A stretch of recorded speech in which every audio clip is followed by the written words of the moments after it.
राम कहानी सुनो रे राम कहानी, राम कहानी सुनो रे राम कहानी। कहत सुनती आवे हो,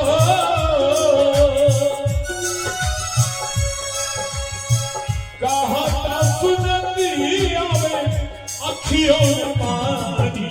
राम कहानी सुनो रे राम कहानी, राम कहानी सुनो रे राम कहानी। श्री राम जय राम जय जय राम, श्री राम जय राम जय जय राम, श्री राम जय राम जय जय राम, श्री राम जय राम जय जय राम।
दशरथ के राज दुलारे, कौशल्या के आंख के तारे।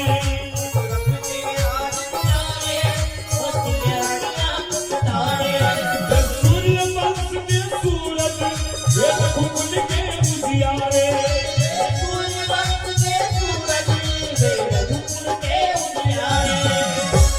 राजीवी नयनी बोले हो,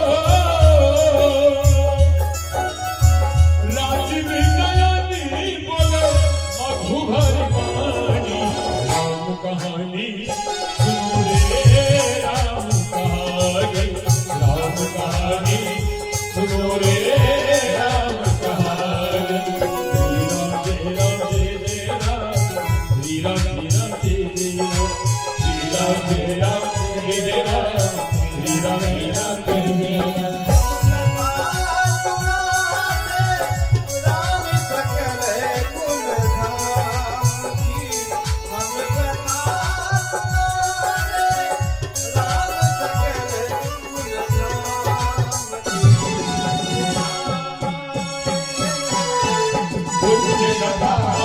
श्री राम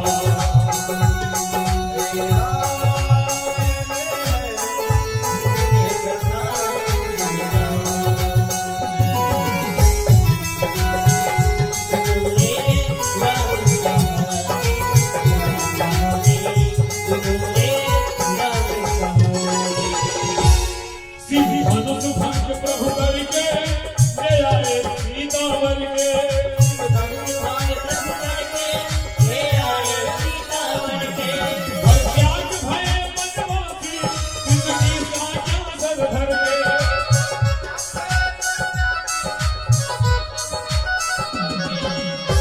लखनी किया ले संगे हो, लखन सिया ले संगे कोई राजधानी।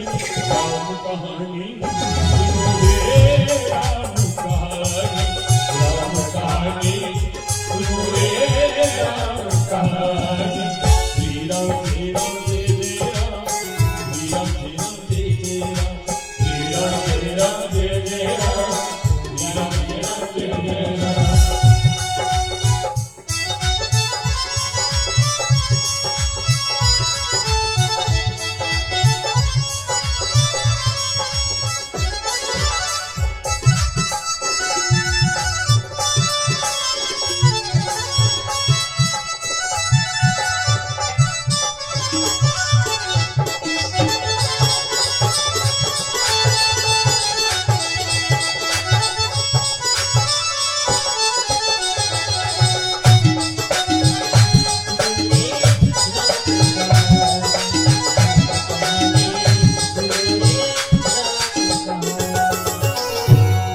श्री राम ने मोह पठायो मैं राम दूत बन आयो श्री राम ने मोह पठायो मैं राम दूत बन आयो सीता माँ की सेवा में रघुवर का संदेशा लायो सीता माँ की सेवा में रघुवर का संदेशा लायो और संगी लायो